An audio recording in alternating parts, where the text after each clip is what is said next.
Em pouco menos de um século após a sua fundação, o temível Islã chegou à Europa. E não fossem o gênio militar de Carlos Martel e a disposição dos cristãos ao combate, todo o continente teria se rendido aos muçulmanos. Gostou desse tema? Então já deixa aqui o seu like e assista o vídeo até o final.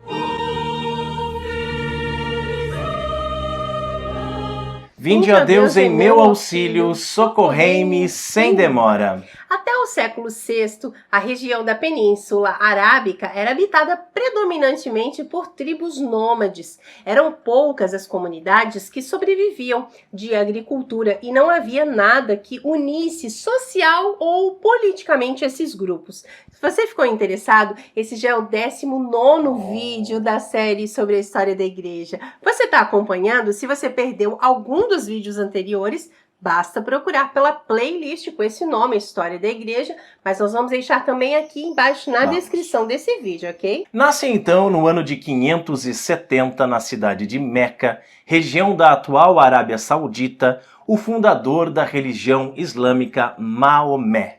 Órfão de pai e de mãe, desde muito cedo o menino é educado pelos beduínos e depois pelos próprios parentes. Com 25 anos casou com uma viúva de nome Khadija, cuja visão religiosa provavelmente exerceu forte influência sobre ele.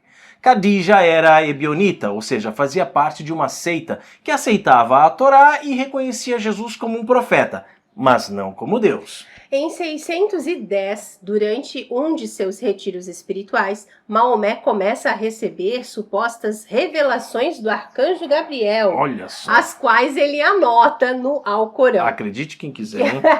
O livro sagrado da religião islâmica, que é dividido em suratas, organizado decrescentemente de acordo com a sua extensão e não serve como fonte para conhecer a vida de Maomé, sendo necessário recorrer sempre a outras tradições islâmicas para descobrir de fato a sua biografia. E o primeiro povo a receber o anúncio da nova religião de Maomé são os Quraishitas.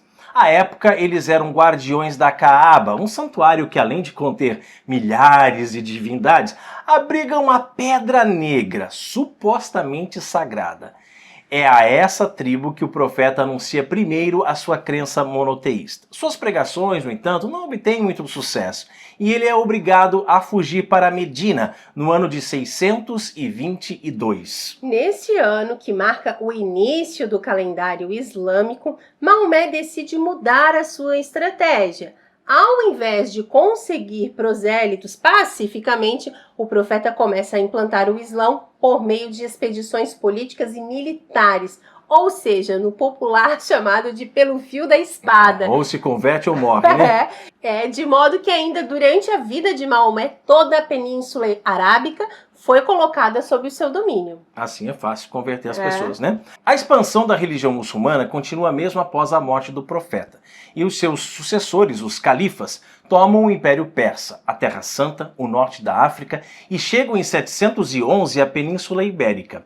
À luz desses fatos, está bem claro que o crescimento religioso do Islã começou ligado diretamente a guerras e conquistas militares. Dizer que o islamismo sempre foi uma religião da paz definitivamente não corresponde à realidade histórica. Balela, né? É nesse contexto, a propósito, que se inserem as cruzadas, que muitos professores de história, militantezinhos por aí, apresentam como uma amostra de intolerância, de violência da Igreja Católica Malvada medieval. Igreja Católica, quando na verdade se tratavam de guerras de defesa contra as agressivas invasões islâmicas. O fato é que quando os muçulmanos colocam o pé na Europa, encontram um clima muito propício para a sua conquista. Estava muito fácil para eles. O continente europeu estava dividido entre várias tribos visigóticas e governado por reis mais preocupados em lutar entre si do que se fortalecer militarmente juntos contra o perigo islâmico.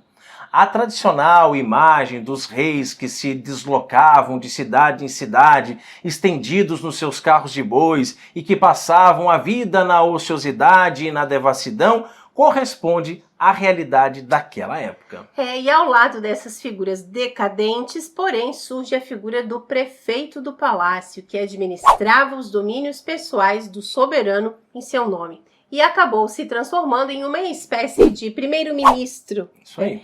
Um dos mordomos, de nome Carlos Martel, teve a brilhante ideia de formar um exército profissional e estável para conter o avanço islâmico. Para tanto, Martel confiscou terras e bens eclesiásticos, uma atitude que sem dúvida foi errada, mas que se revelou depois providencial. De fato, em 725, as cavalarias de Alá já se encontravam na Gália, na região da Aquitânia. Os francos foram derrotados de modo tão clamoroso que, segundo os cronistas da época, só Deus sabia o número dos mortos. Em 732, as tropas muçulmanas avançaram rumo à cidade de Tours, deparando no meio do caminho com o exército de Carlos Martel, na famosa Batalha de Poitiers.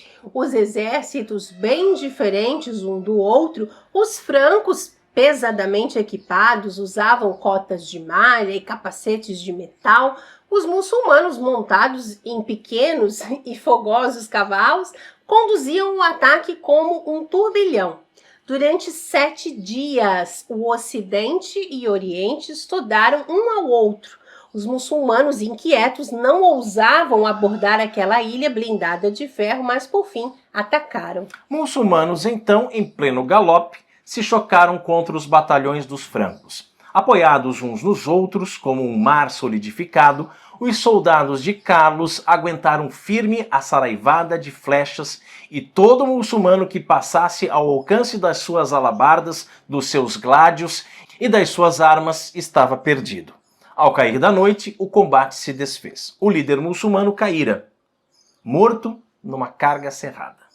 As perdas do Islão foram pesadas e o avanço em direção ao Poitou estava barrado. Quando rompeu o novo dia, os espiões de Carlos informaram que o campo muçulmano, com as suas tendas, continuava no mesmo lugar e pensaram então que a batalha ia recomeçar. Mas não, na calada da noite e muito rápido, o Oriente tinha fugido.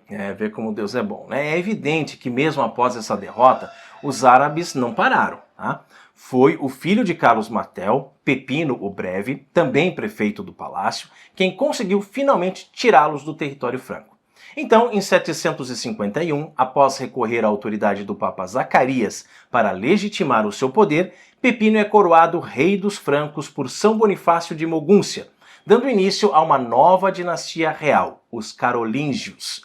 É nessa linhagem que nascerá o grande Carlos Magno, cujo empenho e perspicácia mudarão os destinos da Europa para sempre. Olhando para esse passado de guerras, no qual os cristãos tiveram que recorrer às armas para defender a Europa, nós percebemos que a história da Igreja não pode ser separada dos eventos políticos e militares, tão comuns na história da humanidade. Embora a expansão da fé cristã não deva ser pela força da espada, mas pela persuasão racional, é importante que o Estado garanta à sociedade certa paz e estabilidade, sendo defesa nos perigos que ameaçam as suas fronteiras e tentam pôr abaixo os seus valores e a sua cultura. E a gente vê como é importante a legítima defesa, né? Exatamente. E foi o que fizeram as autoridades políticas desse tempo, tentando estabelecer um pouco de ordem a fim de garantir à Igreja a possibilidade de evangelizar e construir a civilização ocidental.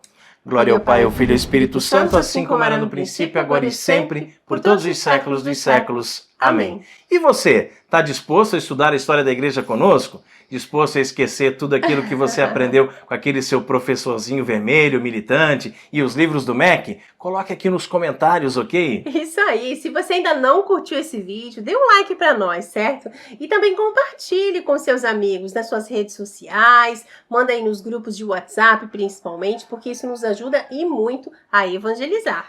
E se você ainda não é inscrito em nosso canal, se inscreva agora para continuar recebendo os nossos vídeos. Não esqueça de clicar no sininho na opção Todas as Atualizações, pois assim você não nos perde de vista, não perde nenhum vídeo aqui do canal.